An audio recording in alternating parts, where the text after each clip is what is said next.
Hello, the internet. Greetings, family, friends, and fellow fanatics. I have been away for a very long time. Um, uh, it's just your standard. I have a day job, and it's hard to keep doing things like this when you don't get paid to do it. I wish that I had a better excuse, but that's what it is. Uh, I would imagine that many of the people who are successful in the online film critique business could tell you that they might have run into some similar struggles at the beginning, but then they were able to make that leap into profitability or whatever you want to call it, where it was a sustainable business. So, all that being said, I saw Ghostbusters Afterlife this evening, and I wanted to talk about it. And sometimes you just need an excuse to jump back in, and we'll see if I can keep this going again. But anyway, I am Eric Grooms. I am the film score fanatic. One of many, I'm sure. And as I said, I'm here to talk about Ghostbusters Afterlife, the spiritual sequel to the original Ghostbusters 1 and 2. This film definitely succeeds more than the previous sequel, subtitled Answer the Call. And truly feels to be I don't want to say legitimate, because I feel like the other film can exist as another sequel to the film, but this one succeeds in many ways that one did not, in feeling like a legitimate continuation of that storyline. And the main reason is that it is a continuation of the storyline from the original film. In this one, we have the return of Gozer and the doom that they represent to the world. So I'm going to try to be mostly spoiler free, but I might slip up, so be fairly warned that there may be slight spoilers ahead, but I will do my best to keep the spoilers away. So I've got some notes here.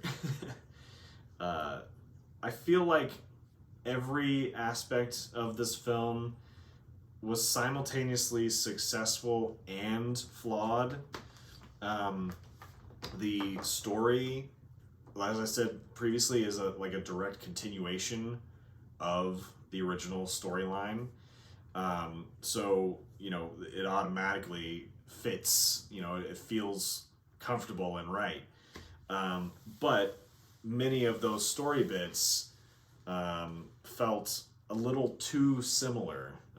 There's a lot of the same thing that people complained about with The Force Awakens, the first in the sequel trilogy to the Star Wars franchise.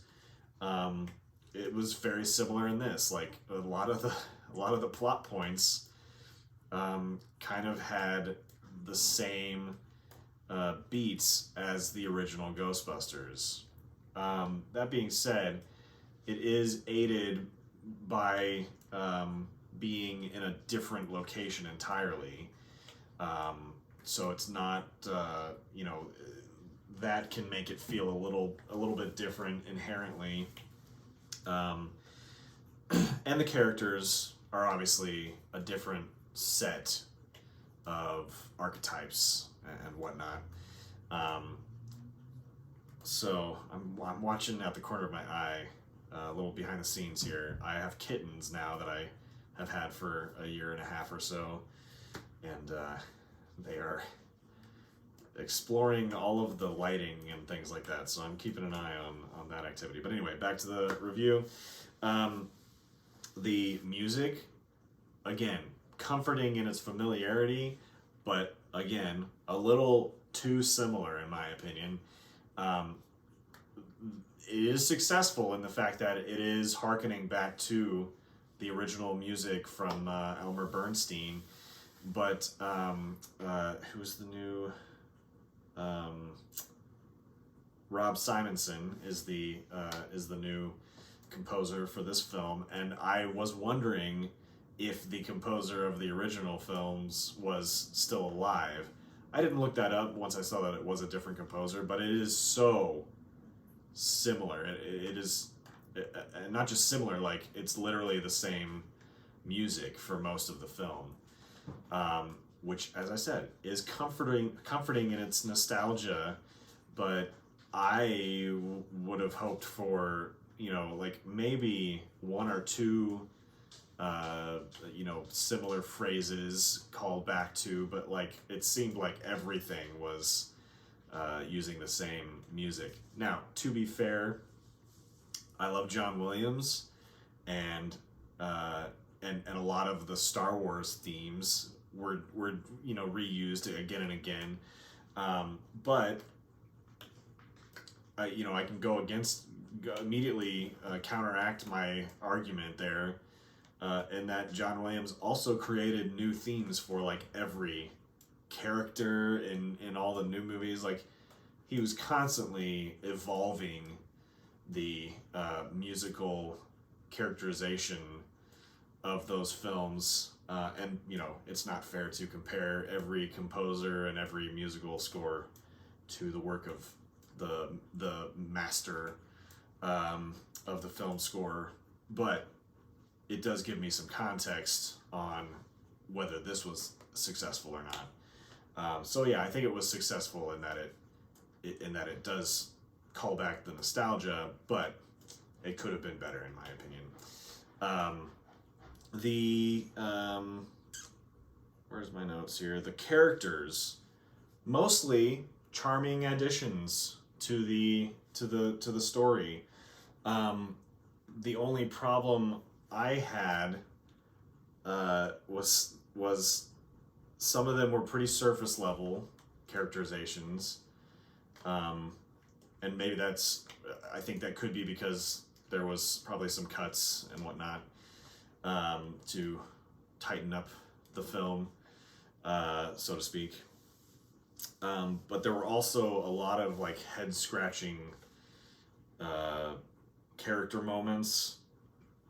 The standard Hollywood mistake, I feel like, that happens all the time, is the idea that like regular people would come into interaction with something that is like monumental, wildly frightening, existential bombshells, and they're just like, yeah, whatever, we're doing something. Like, it just it boggles the mind sometimes. It is just a fun movie, so it doesn't have to always be 100% realistic, but I feel like that is forgiven in older films because they were telling more basic stories, and the people honestly may have been have more of a basic experience of things. They were more archetypal storylines and archetypal characters that were being showcased back then. But as film has progressed, so has the audience, and we've all become a little more sophisticated, and so I kind of have an expectation that like you can make these characters realistic and the way that they interact with their world, especially if you're trying to make it realistic. There are films that's not the goal, is to make it realistic. Sometimes they're just making it fun and stylistic. This is supposed to feel pretty realistic, and yeah, there are characters who have no connection to the spiritual world, and and they come in first contact with something that anybody would lose their mind and maybe not be able to function properly in the moment. And there's none of that. They are unfazed in this movie. So that would be one of my many complaints. Not a huge complaint. It's still fun to watch the characters get through the situation however they do in the film. But another way that it was flawed could have been better. The effects, however, the special and visual effects in this film were top-notch, and I think that is one of the main reasons that this is far more successful than the last sequel, the all-lady Ghostbusters, directed by Paul Feig. The effects in that film were good. They were good effects, but you could tell that they were all of them were computer generated, which is fine. And to be fair, I don't think they all were computer generated. I think there were some characters that they actually had on set, and they did some after some post-production work to make them look ethereal and whatnot. So I don't want to totally discount that film's special effects, but you could tell that it was almost overproduced to the point that it looked like it was like a neon light show or something like that. It was a little too much, overcooked. But this one, it looked, I know that they weren't all real, obviously, but they looked real in the world.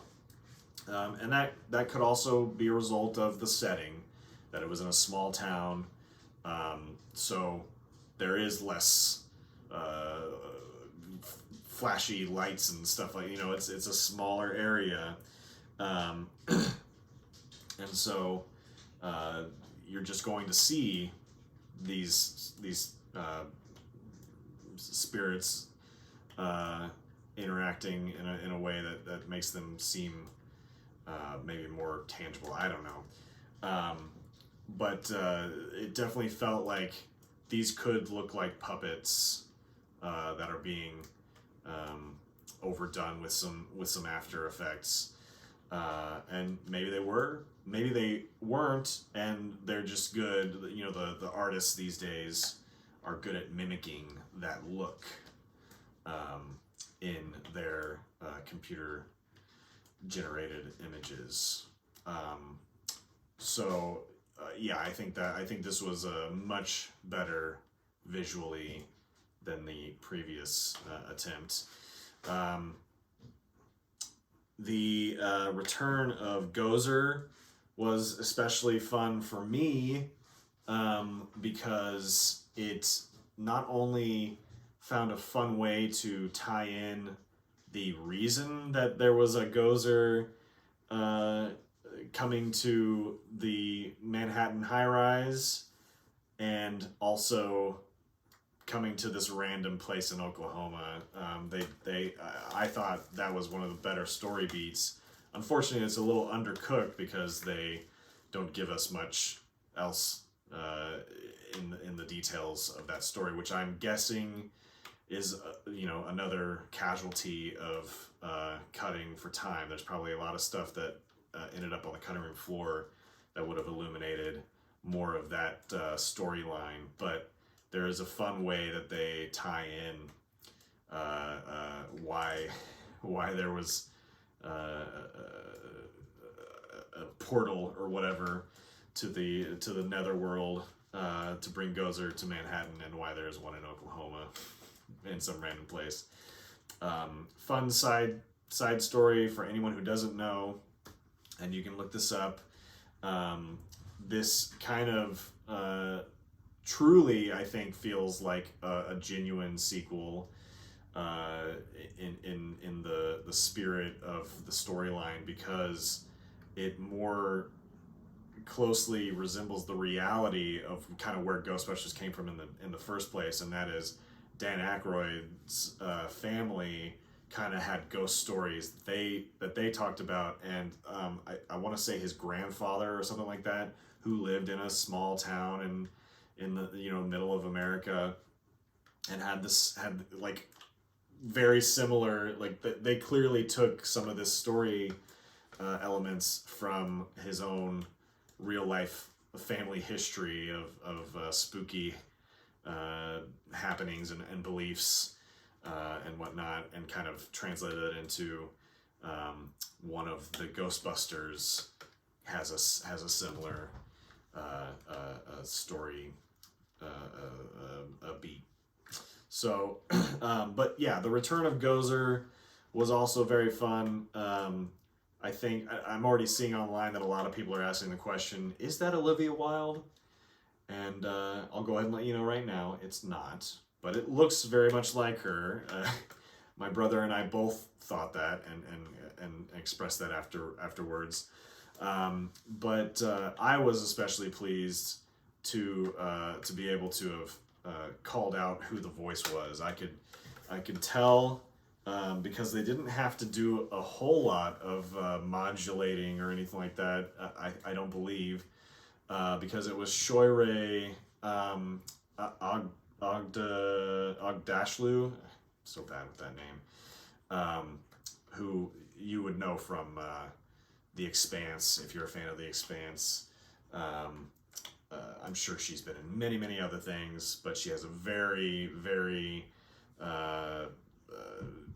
recognizable kind of smoker's voice. I don't know if she's a smoker, or if she was in the past, or if maybe she just, that's how her vocal cords developed. But she's got a very recognizable voice, and it was perfect for the voice of Gozer, the Destroyer.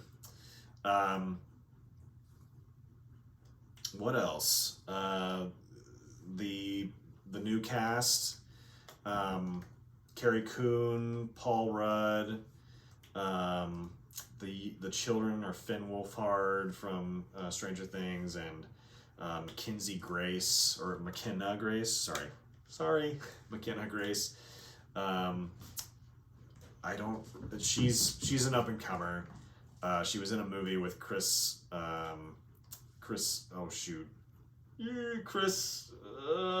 my mind is telling me all of the wrong Chris's. I know it's not Chris Hemsworth. I know it's not Chris Pine. I know it's not Chris Captain America. Hell, man. It'll come to me, I suppose.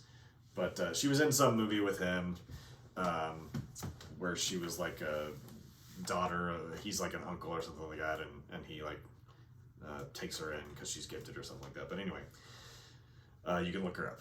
They all were, like as I said earlier, they all were charming in their own ways, but there were some characterization issues, I feel like, that comes down to either the direction, probably, or just everyone wasn't really paying enough attention, I feel like, in the moment when they shot the scenes. But I don't want to poo-poo it. It was a fine movie. It was fun. I enjoyed it. But I do think in the annals of film history, it's not going to be celebrated as like the greatest thing ever for many reasons. It certainly seems like they are setting up the possibilities for sequels, which is interesting. I don't know if crotchety old Bill Murray ever wants to do another one, but I think they could probably find ways for him to not have to be involved. But yeah, they spoiler alert, basically everyone returned, and the film pays great tribute to